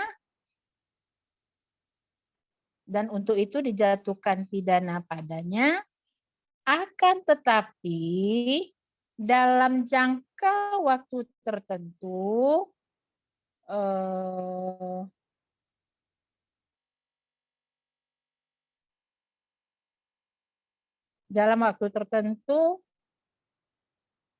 pertama poinnya ini saya catat dari buku E. Kanter nih ya. Sejak setelah pidana tersebut dilaksanakan pidana itu maksudnya dia udah menjalani pidana gitu ya, udah di dalam penjara maksudnya. Sejak setelah pidana tersebut dilaksanakan, seluruhnya atau sebagian, ya, atau yang kedua, sejak pidana tersebut seluruhnya dihapuskan, ya, atau apabila kewajiban menjalankan atau melaksanakan pidana itu belum daluarsa, ya, belum daluarsa. Ini sudah kalian pelajari mungkin di dalam pasal 70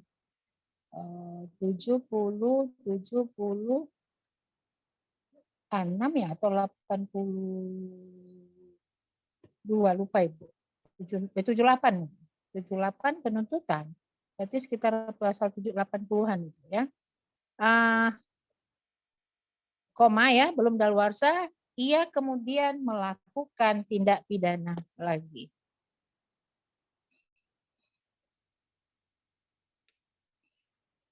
Nah, artinya apa dari catatan yang kalian tulis tadi, ya, pengertian ini? Jadi harus ada syarat-syarat dipenuhi. Yang pertama itu adalah pelakunya sama, ya. Kemudian bahwa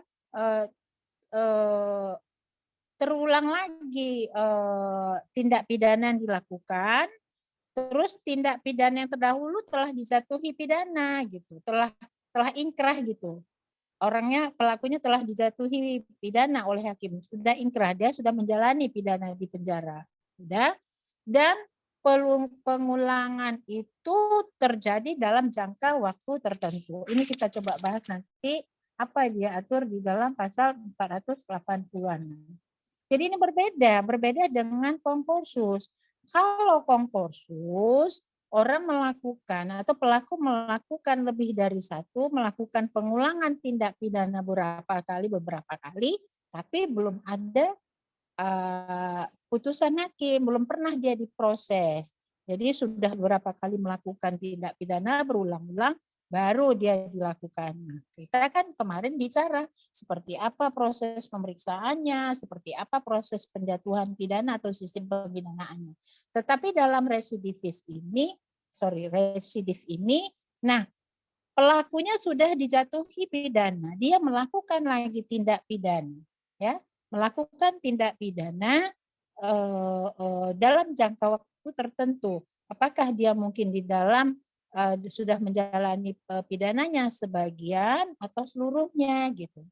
Ya kan bisa jadi nanti kalau orang sudah dijatuhi pidana, keluar dari pidana, dan itu dia melakukan tindak pidana lagi. Atau mungkin orang sedang menjalani pidana, ya kan, di dalam penjara. Tapi di dalam penjara dia melakukan tindak pidana lagi. Misalnya dia melakukan tindak pidana pengedaran narkoba misalnya. Kan itu sering terjadi. Nah ini kan berkaitan dengan residif misalnya. Itu bagaimana ketentuan pemidanaan yang diatur di dalam pasal 486. Ya. Ini panjang kali membaca pasal. Kalian coba baca sendiri dari atau mau kita baca bersama ya? Masih ada waktu kok 15 menit. Coba dibaca dulu pasal 486. Saya minta dulu lah si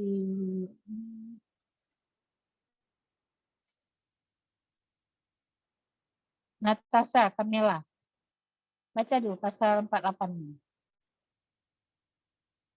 Baik Bu, pasal 486 hubungan penjara yang ditentukan dalam pasal 127, 204 ayat pertama. 244 sampai 248, 293 sampai 290, 293, 294, 296 sampai 298, 274, 262, 362, 363, 365 ayat pertama, kedua dan ketiga, 368 ayat pertama dan kedua, sekedar ditunjukkan di situ ke ayat kedua dan ketiga dari pasal 365, pasal 369, 372, 374, 375, 378, 380, 381 hingga 383, 385 hingga 388, 397, 399, 400, 402, 415, 417, 426, 432 ayat penghabisan, 452, 466, 480, dan 481. Begitu juga hukuman penjara sementara yang akan dijatuhkan menurut pasal 204 ayat kedua, 395 ayat keempat, dan 368 ayat kedua, sekedar ditunjukkan di situ ke ayat keempat dari pasal 365 dapat ditambah dengan sepertiganya jika waktu melakukan kejahatan itu belum lalu 5 tahun sejak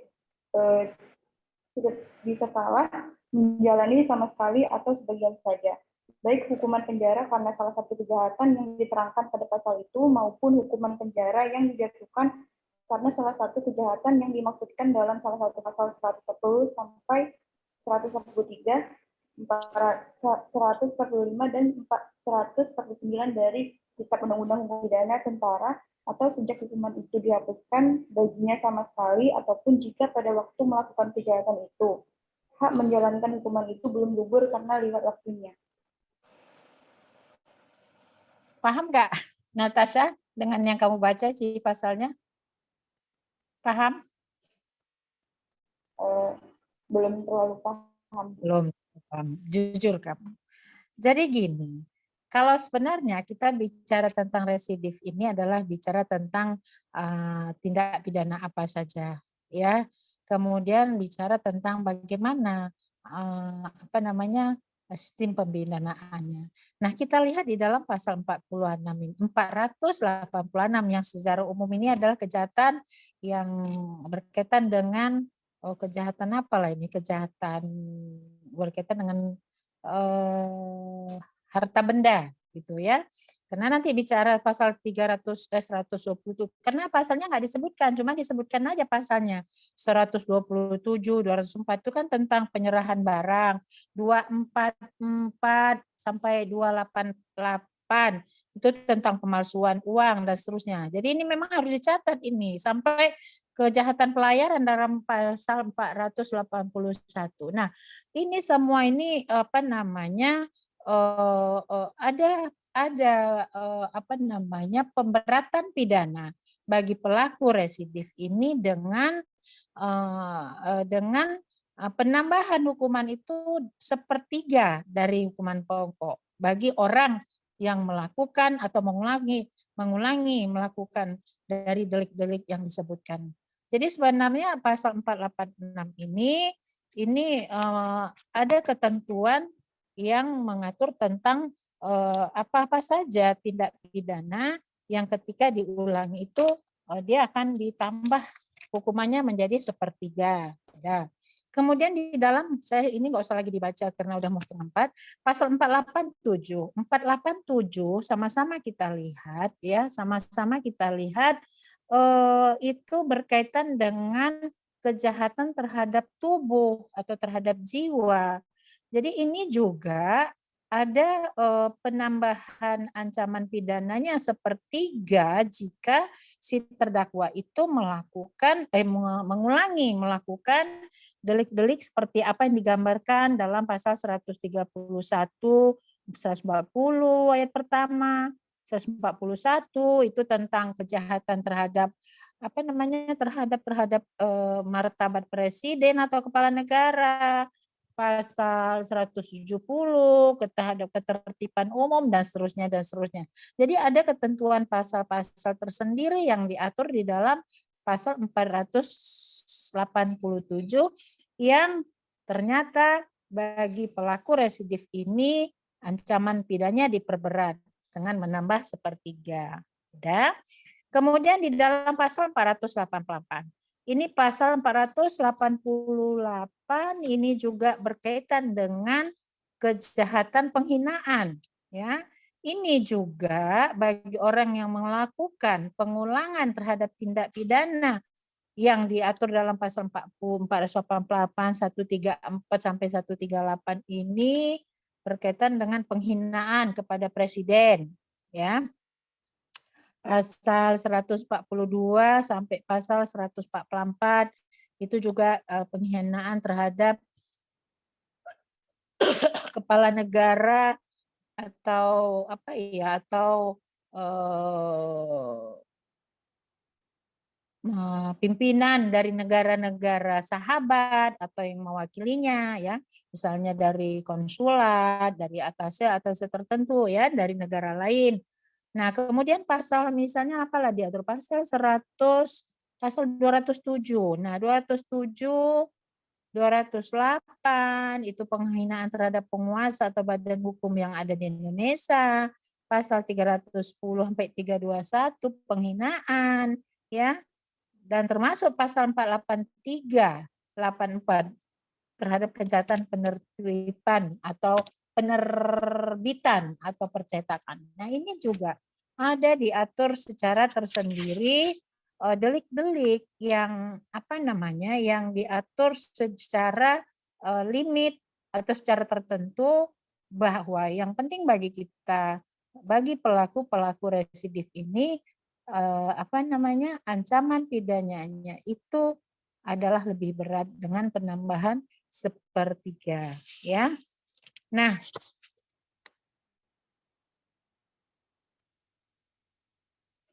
tapi tadi lupa Ibu bahwa ada jangka waktu kapan diberikan oleh undang-undang seperti yang di awal tadi, ya, di awal pengertian dari pengulangan ini, bahwa di dalam pasal 486 ada ketentuan, perlu kalian garis bawahi, jika dia waktu melakukan kejahatan itu belum lewat 5 tahun sejak tersalah menjalani sama sekali atau sebagian dari hukuman yang dijatuhkan kepadanya. Jadi batasnya 5 tahun. Jadi kalau lewat 5 tahun, berarti bukan residif namanya. Itulah ketentuan yang diatur di dalam pasal 486, begitu juga pasal 487 ada ketentuannya 5 tahun, dan pasal 486 juga ada batas waktu 5 tahun. Ya, itu sekedar secara singkat yang kita bahas tentang residif, bagian akhir dari materi kita untuk hukum pidana lanjutan sebelum menghadapi UTS, ya. Itu aja dari saya tentang residif ini. Ya, yang penting kalian tahu pengaturan residif ini diatur secara tersendiri, tercecer dia, ya. Tadi kita bicara tentang pasal 72, 73 sampai 75. Lari dia jauh kali ke pasal 48. Tapi ya begitulah ketentuan dari GBPP yang ada, yang selama ini kita pegang, ya. Ada pertanyaan lagi? Tapi gini, dalam praktek atau dalam putusan hakim ini kan harus jelas bahwa ada bentuk pemberatan pidana di dalam putusan hakim itu terhadap sanksi terhadap hukumannya. Nah, ini yang perlu kita lihat, benar nggak, atau hakim pernah nggak ada dalam pertimbangannya menyebutkan bahwa pelaku ini telah melakukan perbuatan ini berulang kali misalnya. Ya, itu sebagai dasar untuk dia menjatuhkan pidana yang lebih berat gitu. Ada enggak? Ini yang perlu kita lihat dalam pertimbangan hakim. Kalau enggak, dasarnya apa? Dia dijatuhkan sebagai residif. Jadi kalau ditambah 1/3, tentu kan ini lebih berat sebenarnya. Apalagi kalau misalnya dia kejahatan terhadap jiwa, dia melakukan pembunuhan, siap itu melakukan pembunuhan lagi. Atau nanti kalau sekarang inilah, dia sudah tertangkap dengan kasus narkoba misalnya. Di penjara sedang menjalani pidana, dia melakukan kejahatan lagi, mengedarkan narkoba dari penjara. Atau mungkin setelah keluar dia lakukan lagi tindak. Ini seperti apa nanti dalam pertimbangan hakim menyatakan dia adalah seorang residif yang menjadi dasar untuk menambah berat dari pidana yang akan dijatuhkan. Ya, itu Itu aja residip dari saya. Memang di beberapa literatur juga cuman 3 pasal ini aja ya tentang residip ini. Nah, tinggal lagi kalian coba lihat isi pasal-pasalnya. Isi pasal-pasalnya itu coba dicek kembali apa isi pasal saya setuju dari 486 dan seterusnya begitu pasal 487 dan 488 ya. Dan cek lagi nanti isi pasalnya itu apa. Baru nanti padahal setelah itu masuk buku ketiga ya tentang pelanggaran. Jadi ini terakhir dari buku kedua KUHP kita berkaitan dengan kejahatan. Sampai sini ada yang mau bertanya? Saya berharap nggak ada lagi yang bertanya ya. Jadi minggu depan saya belum tahu materinya apa. Apakah nanti kita sekedar mereview? Apakah nanti kita buat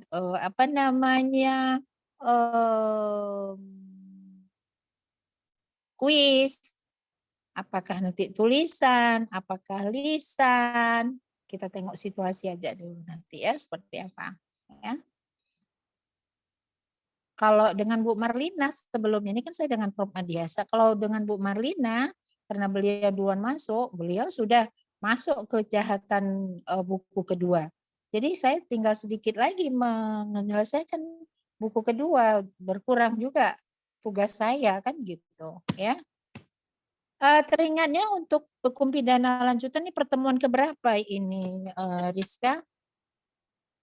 Saya belum lihat catatan saya di kamar. Ini pertemuan 1, 2, 3. PKRS setelah PKRS pertemuan keempat, Bu. Hari ini? Kalau dari sesudah PKRS, Bu. Tapi kalau sebelum PKRS kemarin udah pertemuan ke-6. Oh, ke-6.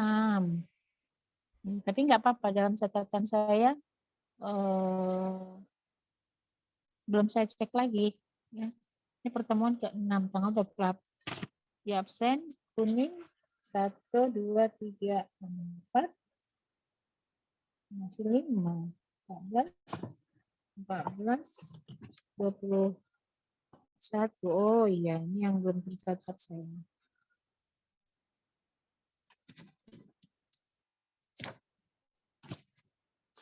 Saya catat dulu. Ini pertemuan yang ke-6. 28 bulan 9. Sekarang nih 61.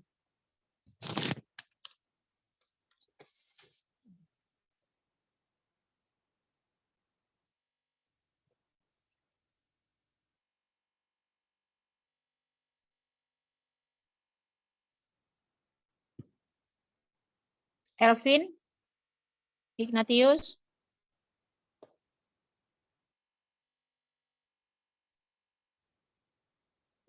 Embari tadi sudah,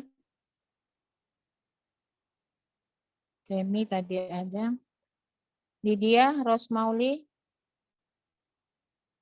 Hadir, Bu. Rizka ada, Andre tadi sudah, Andre, Jessica, Lam Theodora, Hadir, Bu. Fitriansa ada, Mami, saya, Marcelena, Margareta. Marisa Aprilia. Hadir, Bu.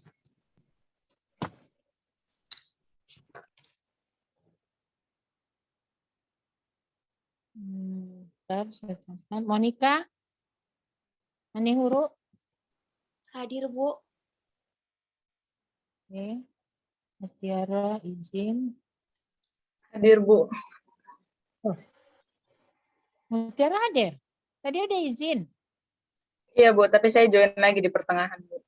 Oh gitu. Tadi ada izin. Oke, hadir ya, berarti hadir. Natasha tadi ada, Pagar juga ada. Oka Muhammad tadi izin di Putri Nelita. Hadir, Bu. Putri Nelita. Rambu tadi nampak Ibu ada. Richard Stephen. Hadir, Bu. Ya. Raulina. Hadir, Bu. Oke. Stephen Gradi Nugraha.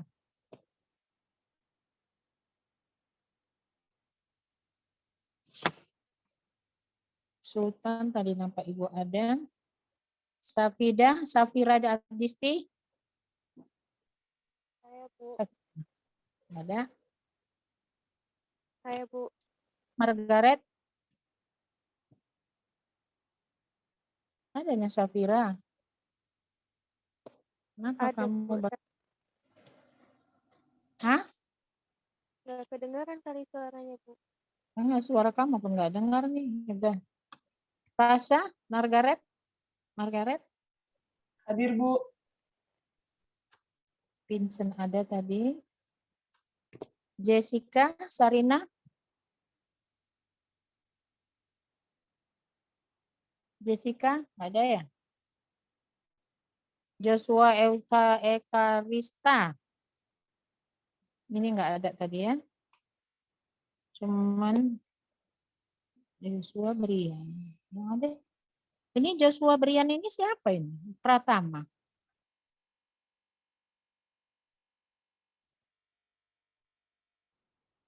Yuda.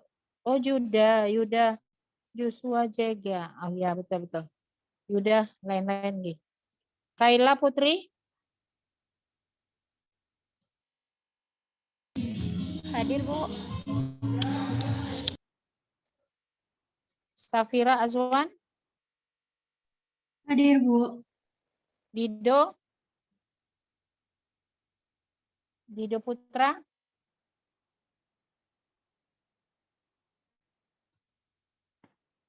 Wahyu Triutami. Hadir, Bu. Simrejit hadir. Imat juga tadi hadir. Siapa lagi? Muhammad Wira juga ada. Patricia Lucia. Hadir, Bu. Ya. Hadir, Bu.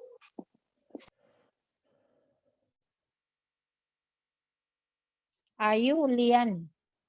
Ada ya. Hadir, Bu. Lama kali yang dipanggil.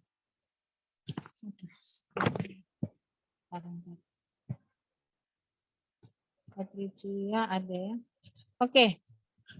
Sekian pertemuan kita hari ini. Nggak semua ya namanya dipanggil. Harusnya kita keluar jam 4 ya, tapi udahlah ya, capek kali memang hari ini. Tadi juga dari pagi, dari jam 9 uji, lanjut ngajar, siang, terasa juga ya. Ketemu lagi lah hari Selasa depan, seperti tadi, siapkan diri kalian ya untuk apakah kita kuis, nanti lanjut dengan materi, apakah nanti kedua-duanya, kita lihat sikon. Saya nggak akan berikan dulu kepastian hari ini ya. Sekian semuanya, semoga tetap sehat-sehat. Kita ketemu lagi minggu depan. Selamat sore. Assalamualaikum warahmatullahi wabarakatuh. Terima kasih banyak, Bu. Selamat sore, Bu. Terima kasih, Bu. Terima kasih, Bu. Izin ya, Ibu duluan ya. Terima kasih, Bu. Ya. Ini harus 2 kali Bu live ini. Dari laptop sekali, dari HP sekali. Mana dia, jangan pindah. Oke. Oke.